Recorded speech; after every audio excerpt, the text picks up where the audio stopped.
Gimino, RotoGrinders. Welcome to week 3 of the NFL preseason here at RotoGrinders.com. My name is Chris Gimino, NFL analyst for RG NFL. And joining me is Kyle Murray, who is our football expert here for the 2023 season. Kyle, we are heading into the traditional week 3 of the preseason where we used to get 2.5 quarters of the starters. We are not going to get that this week, are we? Nope, does not look like that. And I think, coaches are, wisening up, I suppose, and, taking it a little bit more easy on some of these starters. But I know that's good news for you because you love talking about these guys way down the depth chart more than anybody. Yeah, Kyle has to talk me into liking anyone who's got any chance at playing in the regular season when we're going through some of these lists. So, I'd like to talk about the jabronis, the deep, disgusting plays. And that's what we're going to talk about here on this podcast. But before we do that, we're going to talk about what's happening promotion-wise at RotoGrinders. We've got a sale going on. Get the sirens out, Kyle. There's a sale. NFL is here, and we're more ready than ever with a team of experts and our suite of tools. Let RotoGrinders handle the legwork so that you can work less and win more this NFL season. You can get access to everything we have to offer for a special discount for those without an RG subscription already. $50 off, $50. Kyle, you can buy a lot. You can get like a nice, a nice meal for $50 at certain spots these days. Although inflation's getting in there. All the more reasons you need that $50 off their RG subscription. Just $375. Get to rotogrinders.com. Kyle, we've got some stuff that it's gonna blow people's minds coming up in the near future. So get to RotoGrinders. You don't want to be a late arriver to some of this cool stuff we're working on. rotogrinders.com. Sign up for premium, and you can get information like our core plays article for preseason, some of which we are going to talk about right now, starting with the quarterbacks. Kyle, Stetson Bennett is old. He is someone who is coming into the NFL, someone who wasn't necessarily expected to do a whole lot in the regular season. And quite truthfully, that's probably going to be true. However, this is the preseason, and he's played 80% of the snaps in 2 consecutive games. Talk about Bennett. Like, what are we doing here? Are we expecting him to go out and repeat like we've seen the Rams do in years past? Yeah, I mean, all signs point, we talked about him pretty in depth on last week's podcast, and it's the same situation. All signs point to them wanting to use these games as evaluation time for Bennett. They have Brett Rippon, and we talked, it's almost like a repeated record here, but they know what they have in him. He's going to be, a low ceiling type guy. He's just just really a body. Bennett's the guy that they wanted to be able to develop for after Stafford. You mentioned he's old. He's like our current generation of, Brandon Whedon, the really old quarterback that gets a late start there. But yeah, in terms of Bennett, we should be expecting very similar playing time. They do have a 4th quarterback on the roster, Dresser Wynn, but he hasn't seen 1 snap in preseason. So all signs point to that, remaining the same. He's thrown for over 330 passing yards, only 1 touchdown this preseason, which, is fairly disappointing if you've been rostering him. But again, we're looking for playing time, and, we should be able to expect that from Bennett here. We should particularly like playing time in week 3 because we're probably going to see the relative rate of skill on the defensive side of the ball go down as the weeks progress here. Betson's staying the same level of average the entire time. Speaking of guys who are, once thought to be average, now looking like Joe Montana, or you insert somebody younger for the younger generation. Kyle, what quarterback should I be saying here instead of Joe Montana when we talk about Aiden O'Connell? Is it Tom Brady? Who's the new guy? Oh man, I don't want to go too far to compare anyone to Tom Brady. I know I made a joke about that on our Slack earlier with people throwing some Tom Brady comparisons out there, but I guess in terms of someone who was once thought to be average is now pretty good. Jalen Hurts is a guy that a lot of people were pretty low on at one point in his career, and obviously now he is, one of the golden standards there. But O'Connell, he was a guy who put up some numbers for us. If anybody out there is listening, was a college football DFS player, guy put up numbers in college there in Purdue, and he's made a name for himself here in the preseason. Has the highest passer rating amongst any quarterback in the preseason so far, 125. Pretty good number there. And we have a couple of guys that we don't mind stacking with him either. So O'Connell makes a lot of sense here. And I saw some rumors about them potentially, maybe even making way for him to be their backup by cutting Brian Hoyer. Obviously, that we're going to have more of a detailed truth on that once cuts come around. But just the fact that that is in the air just goes to show how good he's been playing.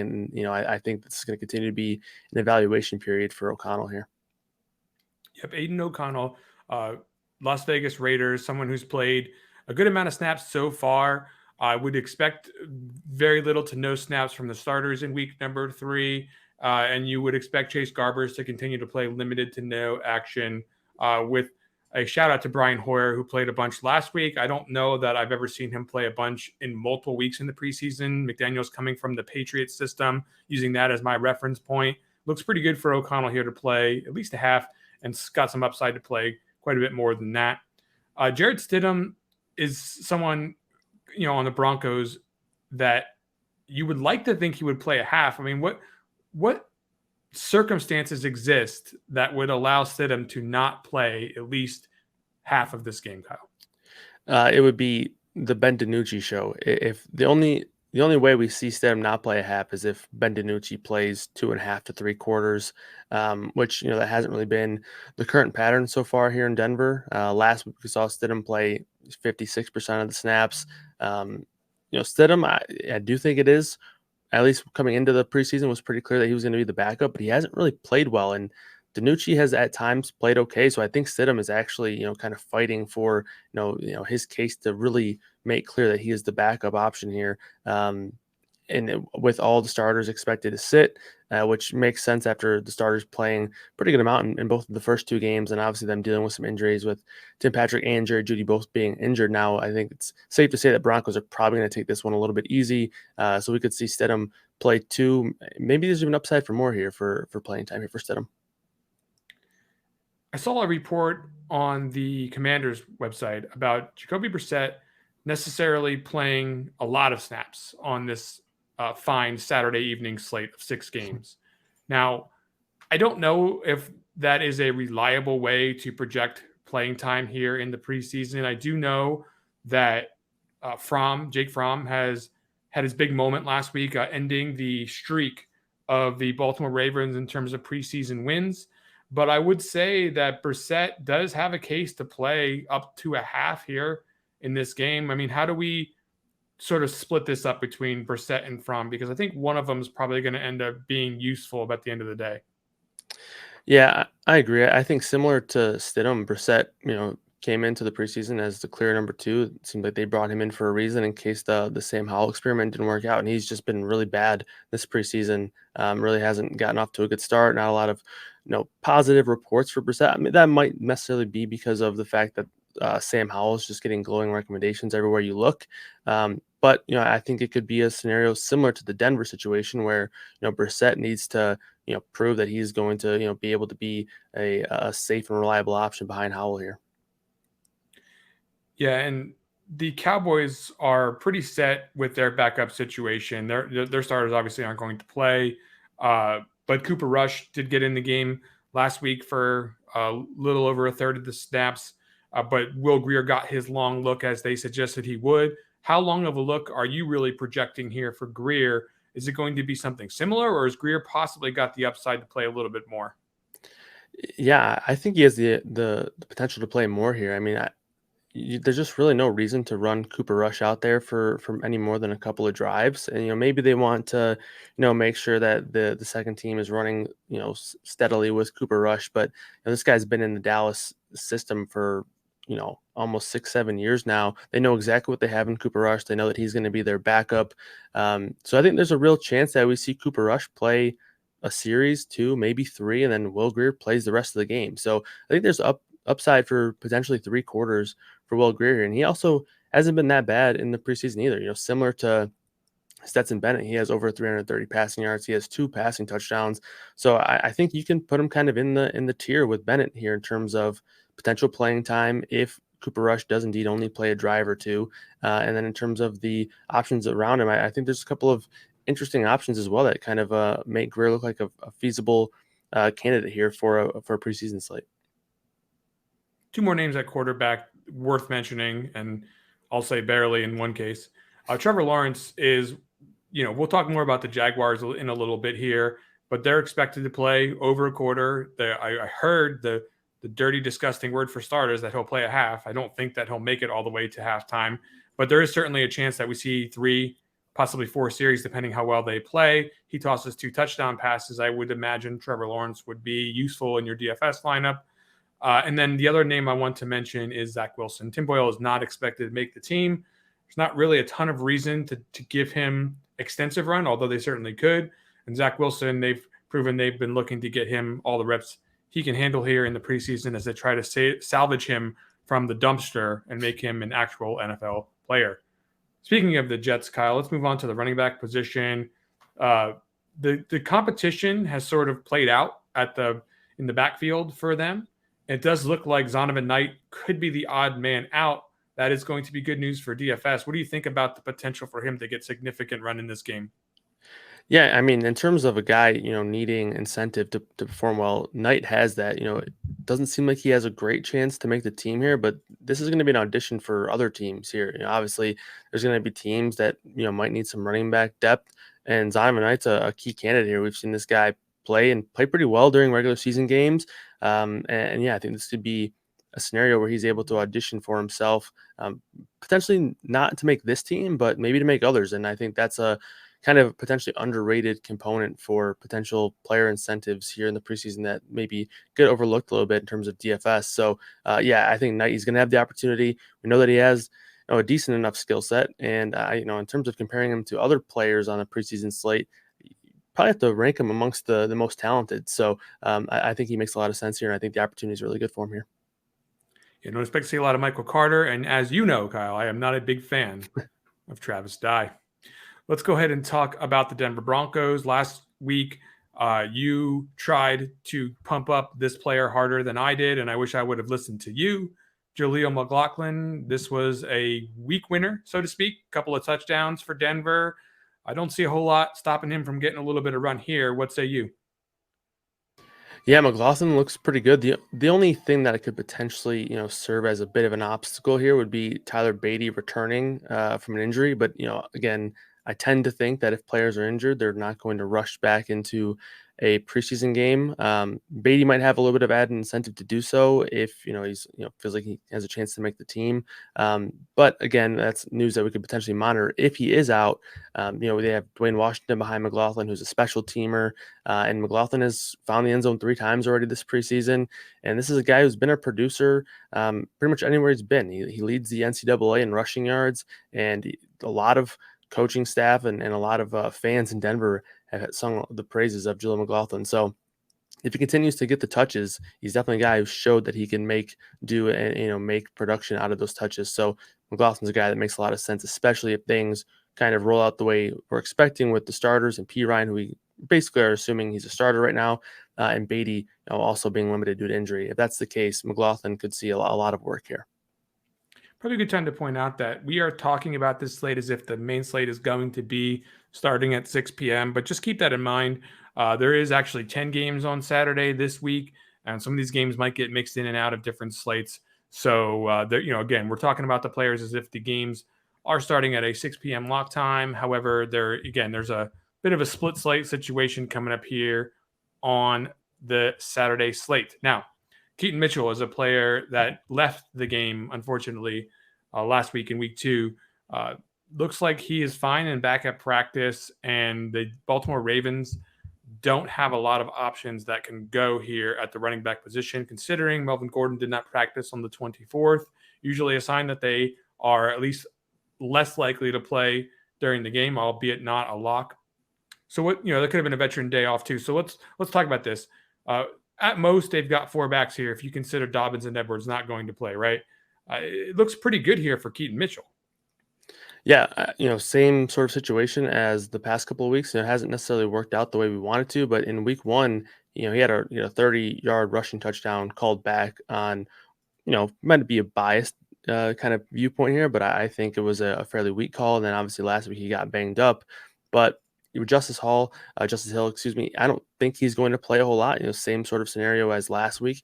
We know what he's going to serve on this team. We know the role that he's going to play. Played 10% of snaps last week. I feel like that could potentially even go down to 0. But 10% snaps if that repeats, and then we do see Melvin Gordon limited or potentially out due to that injury or potential rest, or they just know he's not going to make the team.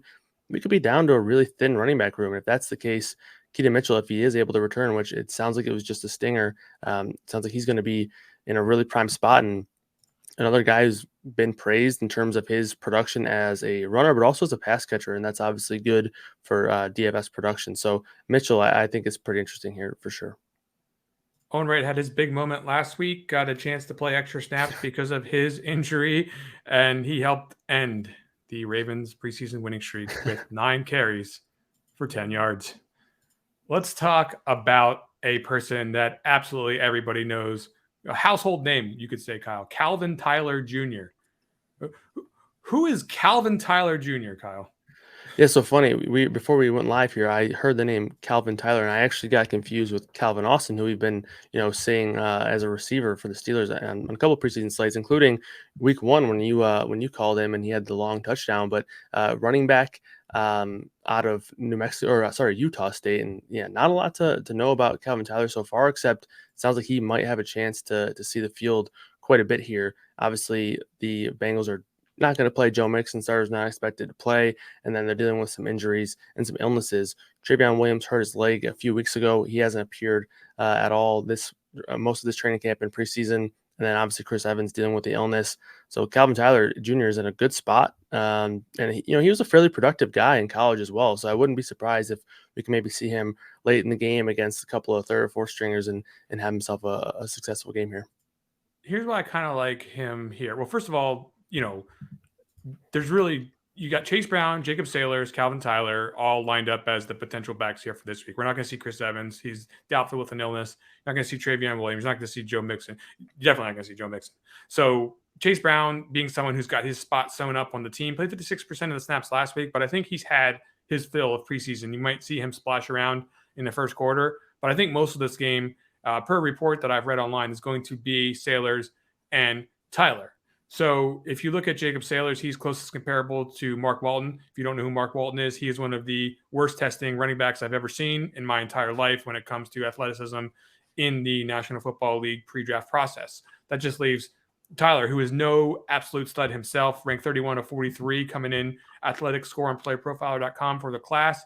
He's 5'8", 211 with an 88th percentile body mass index. So the reason that you might actually like that in a game like this is because they're probably just going to try to burn the clock and get out of there without getting anybody hurt for the most part. And he's kind of the perfect run him, for 4 yards in a cloud of dust kind of characteristic. I wouldn't expect him to be breaking any long runs or anything. You never know though. But you would expect him to be more of a grinder type just based on his athletic profile.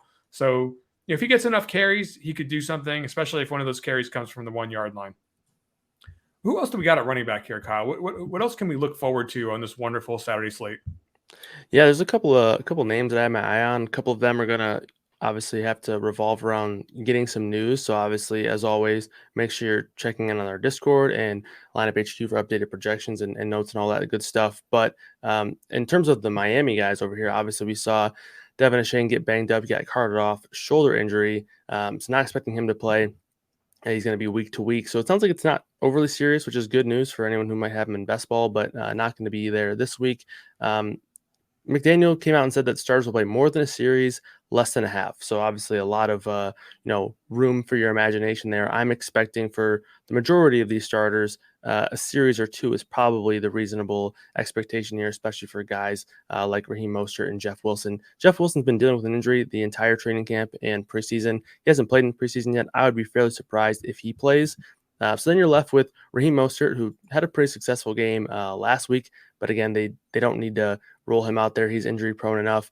Maybe a series or two for him, for Raheem Mostert. And then after that, you get to a pretty thin running back group. Salvon Ahmed, Myles Gaskin, Chris Brooks. Myles Gaskin missed week 2 with an undisclosed injury there. So don't know exactly what's going on with Gaskin. But if he's out for this one, it could be the Salvon Ahmed show. And he looked pretty good last week. He had a couple of long plays. He was used in the passing game, a couple design screens. We should expect a pretty unique passing offense for these running backs out of Miami, as we have seen over the last year with McDaniel there. And Ahmed could be the direct benefactor from that there. Yep. I think I also want to mention the Giants running back situation. Probably only 2 guys going to see the majority of the snaps there. Jashaun Corbin, Eric Gray, both players who have got it done in the past. And I think that we can look to them again this week if we're looking to get some deeper options to fill our tournament multi-entry strategy. Let's get on to the wide receivers, Kyle. Let's talk about more Los Angeles Rams. The Rams we love in preseason because they don't like to play any of their starters. They like to consolidate snaps. And the guy who's been getting the consolidated snaps at wide receiver is a guy we actually know, Tyler Johnson. So do we think that we can rely on the Rams to continue to give him the reps to put him on our radar yet again? Yeah, I think so. We saw him play almost 90% of snaps last week. He turned that into 7 targets, and he's been targeted pretty heavily this preseason. Even in week 1, when he didn't play as many snaps, he played about 45% of the snaps. He still saw 7 targets. So, he's been targeted pretty heavily. He's one of the guys that a name that we recognize, like you mentioned, former 5th-round pick. Obviously, a guy that was in Tampa for a while there, and he's been pretty productive with his opportunity. You're seeing a couple of guys like Tutu Atwell and Puka Nacua not play much in the preseason. Nacua didn't play at all last week. I think that's potentially because of the fact that his roster spot is pretty safe and pretty solidified. I didn't see any official news on him missing practice or any injury or anything like that. So I think these guys, with them sitting, and obviously the Rams taking a pretty conservative approach with guys who they know are going to serve them a pretty big role here in the regular season, that opens up some things for Tyler Johnson. And, he's taken advantage so far, and I think he can continue to do so here. Yeah, another guy I think we can consider a pretty good chance to run a lot of snaps here is once again to another preseason darling team, the Raiders. Christian Wilkerson, just a historical New England Patriots fixture in preseason. Now he's following McDaniels right over to Las Vegas, and so far so good. Yeah, he's been playing with the ones quite a bit in practice, and that's not really stopped him from playing throughout the entirety of the game in the preseason. Obviously, dealing with a lot of injuries for some of these guys here. Devontae Adams recently returned to practice in a limited fashion after being injured. Jacoby Myers, Renfrow, these guys have been dealing with some injuries, and Wilkerson has been able to take advantage of some playing time in practice and also in the preseason games. Like you mentioned, he's been playing about 80% of the snaps so far this preseason, and he took advantage last week, found the end zone. So hopefully he can find the end zone again here, and he's sort of a clear-cut potential stacking option with O'Connell if you are looking to stack here in preseason.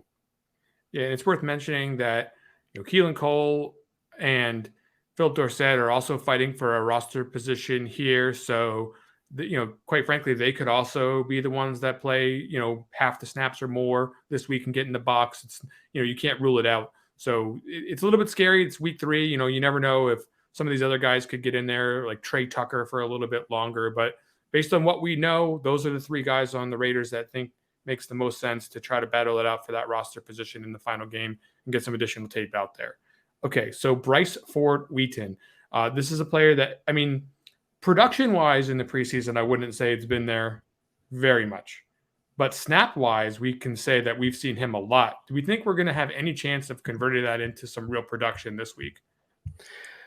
I sure hope so. This is a guy who, for people who really like to see those athletic scores and all the athletic ability, he checks a lot of those boxes. He's big, he's fast, he's strong. He has, pretty solid radius in terms of being able to go make catches. And he hasn't really been able to turn that into a lot of production, but he hasn't necessarily had a lot of opportunity either. He has only had 5 targets this preseason, 2 last game. He did catch both for 24 yards.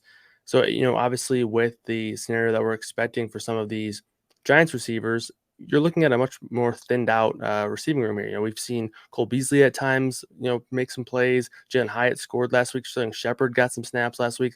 These guys were, players that we're not really projecting to play a whole lot. So if Bryce Ford Wheaton can now play even more snaps and potentially even see more volume, I think this could be a spot where he finally uses that athleticism to his advantage and produces from a DFS standpoint. Yeah, starter's not really expected to go, and you've got maybe 6 guys that you can cross off, maybe 7 if you want to cross off Jalen Hyatt as well. I think we've seen enough there. Nice game for him last week, but I think the jig might be up for preseasons. I think we're going to be heading deeper down this list for them to fight for that final wide receiver position, and the guys that you want to keep an eye on for that would include Jamison Crowder, more likely Colin Johnson, who was out last week, and the aforementioned Ford Wheaton.